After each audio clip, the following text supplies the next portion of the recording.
Stay there. There we are. Hi, fella. Can I help you? Don't move. Don't come any nearer. Okay. Whatever you say. If you take one step across that roof, I'll jump. Yeah. That's what a few of those jerks down there in the street want you to do. Jump.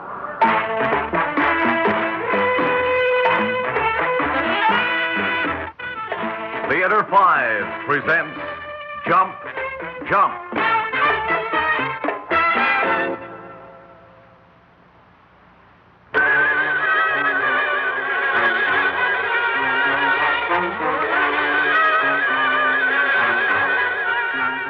The guy standing there on the edge of the roof, the Hotel Phyllis roof, must have been about 10 feet away from me, I guess.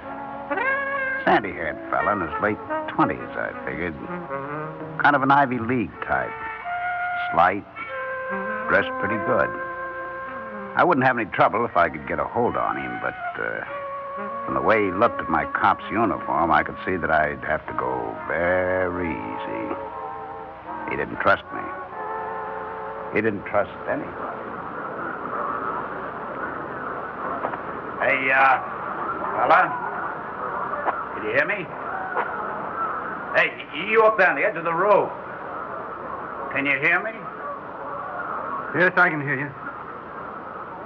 But not very well. I'd like to talk to you. Go ahead, talk. Well, I don't want to holler. Can I move up a bit, like, up to that vent pipe? Okay? All right. To the pipe, but no further. Hey, that's better. What's your name, mister? What difference does that make? Oh, it's red tape. I got to make out a report. You know. Well, if it's easier for you, I'm Jonathan Weldon. Weldon, huh? Weldon. Jonathan Weldon? Yeah. Hey, don't I know that name like, you're a writer or something? Or something. Oh, sure. I know. I was reading about your father, Harry Weldon, in Sports Magazine. He's the guy that has the concessions, like, for hot dogs, programs, stuff at all these stadiums and the ballparks. Yeah. And you're a book writer, huh? Well, I'm pleased to meet you. I'm Charles Emery of the 17th Precinct. You can call me Chuck. Not for long. Oh, you don't want to say a thing like that, Mr. Weldon. That doesn't make sense. Here you are, a young guy. You're pretty healthy, huh? I suppose, Chuck. Now, your old man is loaded. You're doing what you want, high-class work. It's not like he was some poor slob who didn't know where his next meal was coming from. Pal, you got everything. Yeah, from your point of view, not from mine. Something's bothering you, huh? Chuck, that is the understatement of the year. Well, what's eating you, Johnny? You got girl trouble? Is that it? Look, officer, if I wanted advice, I'd have gone on the couch. The city of New York isn't paying you to give me free analysis or psychological counseling. Well, could be. But I think you need it. Now, I'm only a cop, but you give me a fair shake, maybe I can help you clear things up. How about it, huh? Chuck, you're a good cop, but...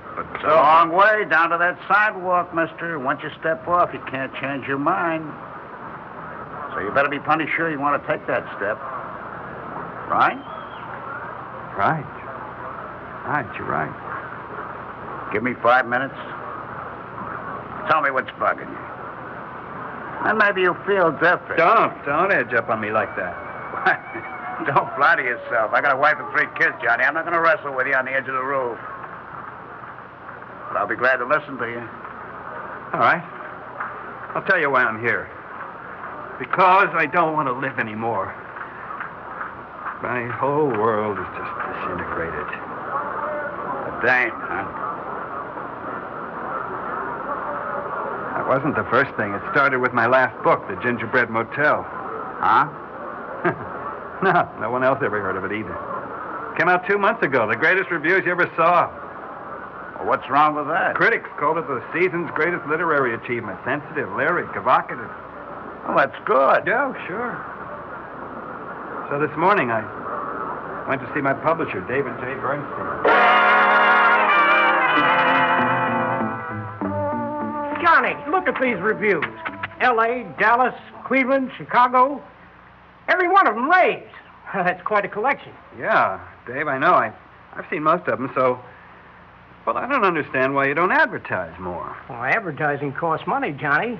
Yeah, but with these reviews... Well, the critics like Gingerbread Motel, Johnny, but we're not getting a response to the warrant advertising. Yeah, but a good book. You know, you have to tell the public. Doesn't happen that way, Johnny. When a book sells, we advertise. When it doesn't, we can't afford to. Gingerbread Motel isn't selling. We'll be lucky if we get back your advance. Well, guess I've been counting chickens. See, with those reviews, Dave, I thought I had a bestseller, maybe even a movie sale. Forget it. Now, let's face it, Johnny, you're a great writer, but you're not a crowd pleaser.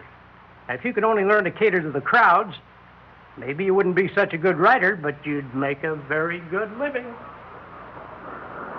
Chuck, that's the way this happy day started.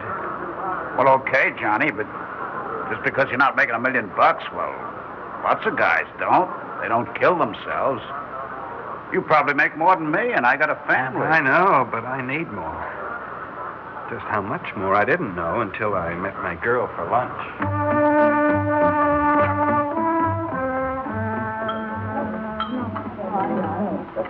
I see, Johnny. At least I think I do. Well, so, Sylvia, that's the way it seems to stand. And you're sure that Bernstein was right? Oh, Dave always tells me the hard facts. And they evidently are all hard. Oh, no, Sylvia. I know it's a disappointment. Disappointment? Johnny, I don't measure our engagement in years, but in books and broken promises. There have been 3 of each. Oh, darling, please. Let's not argue. Oh, no argument. But time is passing. Fast. Sylvia, I know it's not the way we planned, but we can get married today if you want. And live on what? Your rave reviews? Johnny, I'm not ready for a Greenwich Village Railroad flat. Gee, I thought you were glad I was a writer. Why, I am, Johnny. Well, these are just things that can happen to a writer. To you, Johnny. But not to me. I admit I like expensive things, living nicely. You have talent, Johnny, but it won't pay my bills. I see. But there is something you can do. You have a father. Make your peace with him. Work in his business and write on the side. Oh, I doubt if Dad'll That's do your it. only chance, Johnny. I'm going to be practical this time for both of us. She handed me back my ring, Chuck. Gave me till the next day to get squared away with my father. Otherwise, we were through. Dames. Well, Johnny, dames, like they say, are like trolley cars. You just wait for another. Not like Sylvia. Beautiful. Beautiful, Chuck, and sensitive, and the only woman I ever wanted to marry. That's why I swallowed my pride and went to my father's office.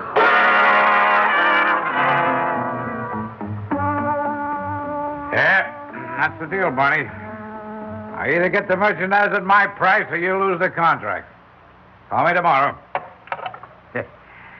How's that for the old fist, Johnny, huh? A quarter cent off each hot dog. You know how much that means to me? Thousands.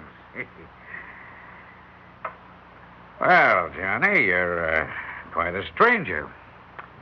What can your old man do for you? Well, you once promised me a job, and I need it now. Yeah, how come? Everybody tells me what a great success you are. Oh, I am. Gingerbread Motel got great reviews all over the country. Oh, come off it, Johnny. There's only one kind of success, the kind you can put in a bank. I told you that when you got out of college. Now, I still got a great business here, and it's yours if you'll knock yourself out working for it. That means 7 days a week and some nights, the way I did when I built it up. You got a lot to learn: crowd handling, commissary, accounting, buying. I just want a job. You see, I don't want to spend my life haggling over the price of frankfurters. I mean, I figured if I had a job, I could write evenings and weekends. Forget it. I can hire plenty of clock watchers, Johnny. I want to take charge. Dad, you don't understand. I want to get married, but I can't give up writing. Then write something that sells, boy. You know, I tell you the truth, Johnny. They tell me I should be proud of you. I'd like to. I try reading your books, but I never finish one. They bore me stupid. They got no guts, no excitement. Just like me, Johnny, you got to cater to the crowds, or they'll starve you dead. I need help, Dad. Can I put it to you more plainly? Yeah, Johnny. Sure you need help. So you can't make terms, especially with me. Nobody, but nobody dictates to Harry Weldon. Chuck, I walked around. I couldn't see any way out. That's why I came up here. I want to die. Still? What's the point of living? I have nothing. You got one thing, Johnny. Time. Give me 1 hour. One lousy hour. Hey, what's that? That's your public, Johnny. Yelling for your blood. There's quite a mob down there. Now, don't pay any attention, Johnny. Give me an hour. Please. 1 hour. No more.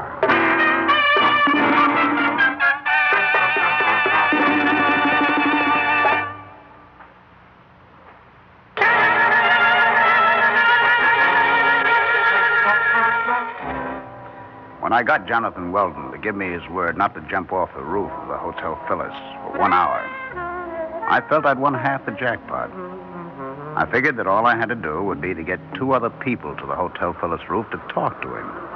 His father, Harry Weldon, and his girl, Sylvia Preston. I'm pleased to meet you, Mr. Weldon. Come on, this way. Your son's over here. This is a lousy thing for him to have done. I'd like to get my hands on it. Excuse me, Mr. Weldon, but if you're going to talk like that to Johnny, you might as well shove him off the roof personally. Now, you talk to him easy, like, and don't try to get too close. Thank you, officer. I'll try my best. Johnny? Johnny, your father's here. Oh? Well, stay there. Stay right there. Johnny, what do you want? I want to die. Oh, don't say that, son. I don't get it. 3 hours ago, I asked you for a favor, and you practically told me to drop dead. I can't believe you care. Well, of course I do, Johnny. Johnny, he's your father. Oh, maybe, but first he's Harry Weldon. Tough Harry Weldon, who can chisel 1/4% off the wholesale price of hot dogs and force anybody, including his son, to do what he wants. Well, maybe I was a little rough on you, Johnny, but that's only because I thought you ought to face up to the facts of life. If I hurt your feelings, I'm sorry. First, you kicked me in the teeth, and I said I was sorry. Look, your mother was soft and kind of sensitive. I guess it ain't your fault that you took after her, not after me. But I loved her, Johnny. And aside from my own personal feelings, it's all wrong to throw away the life that she gave you. Now, look, there are hundreds of people downstairs in 45th Street, and you're making nothing but a fool of yourself up here. Some photographers took my picture when the police pulled me through the crowd, and we're going to be spread all over the newspapers tomorrow. Now, right now, you make up your mind and tell me what you want. I don't want anything from you. That's ridiculous, Johnny. You got me over a barrel. You can make any kind of a deal you want for yourself. Deal? Yeah, I'll give you $1,000 to walk away from that edge. For $5,000. $10,000, Johnny. $25,000. Johnny, have a heart. All right. $50,000. Think what it would mean to you. You could work in your books, get married if you want, or play around if you want. You wouldn't have to get up every morning like the rest of us slobs doing a day's pay. All right, Johnny, $100,000 and a certified check. The officer here can act as a witness. If I don't come across, you can sue me. That's your closing bid. Johnny, that's quite a hunk of dough. I mean, it won't break me, but I'll miss it. But if you want more... All my life you tried to buy your way, and now you think you can buy my life. My life has never been for sale, and it's not for sale now. Johnny, your father's only trying Get out of here. Get him out of here, Chuck.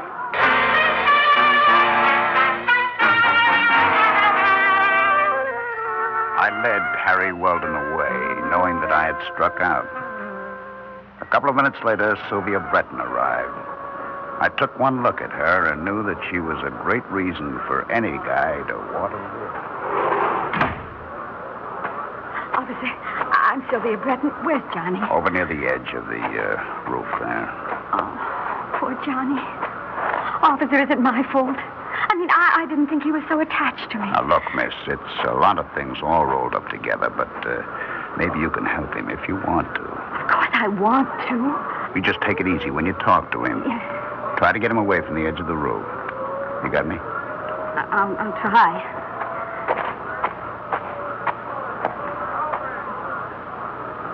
Hello, Johnny. Johnny, aren't you going to look at me? That's better. Do you know why I came here, Johnny? Yes. Because the police brought you? Oh, Johnny, that's not nice. No, I suppose not. I came to tell you I was sorry about this afternoon. You know I love you. We wouldn't have been so close for 5 years. At lunch today, I was just trying to be practical. I could be a millstone around your neck, Johnny. I'm not a thrifty housewife type.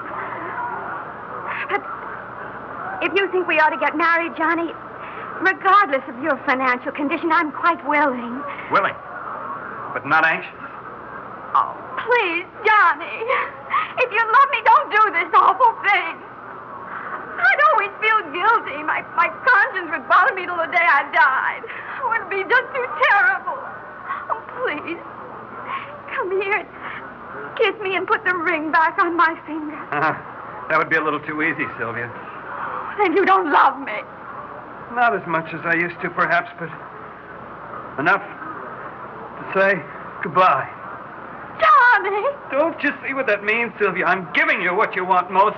I'm giving you a clear conscience. You're free. You're absolved of guilt. You can mourn me or not. Whatever makes the best impression on your friends. You've done your duty. I think you better go. Johnny, please! Please don't! Hey, Johnny, I don't get it. Turning down $100,000 and a beautiful girl like that? Johnny, what do you want out of life anyways? You won't gain a thing by ending it all. You may wind up way ahead of the game. Okay, come on, Johnny, I'll buy you a drink. In the morning you'll feel better. I bet I would, maybe well enough to start a new book. Oh, sure. Someday you'll hit your own jackpot in your own way, huh? How do I get out from here? Here, I'll give you a hand. No. Oh, but Johnny, didn't you say... Listen to them. Who cares what they say? I can't come down, Chuck. They want me. They want me to jump. The crowd, you hear what they say? Johnny, take my hand. Come on, take my hand. Them, Chuck. I never cared about them before, and now I can't break away. Now, don't try to grab me. Take my hand, Johnny, huh? I'm in their hands, Chuck. When I came out here, I put myself in their hands, in their care. Get away from me, Chuck. Get away from me. And don't fight me, Johnny. Let me go.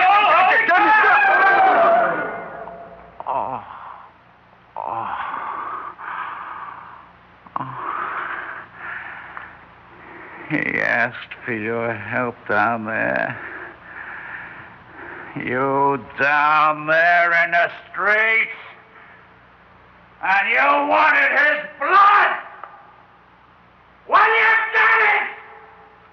Blood on your hands.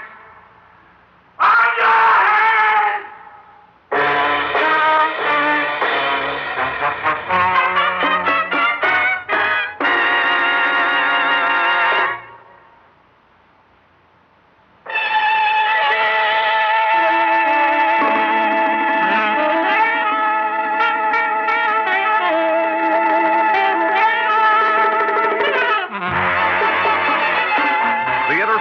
Has presented Jump, Jump, written by Raphael David Blau, directed by Ted Bell. In the cast, Jack Manning, Ralph Bell, Gene Gillespie, Ian Martin, and Sam Raskin. Audio engineers Marty Folia and Bill Sandreuter. Sound technicians Ed Blaney and M.C. Brock. Original music by Alexander Vlastotsenko. Orchestra under the direction of Glenn Osser. Executive producer for Theater 5, Edward A. Byron. We invite your comments. Write to Theater 5, Box 233, New York, New York. This is Fred Foy speaking.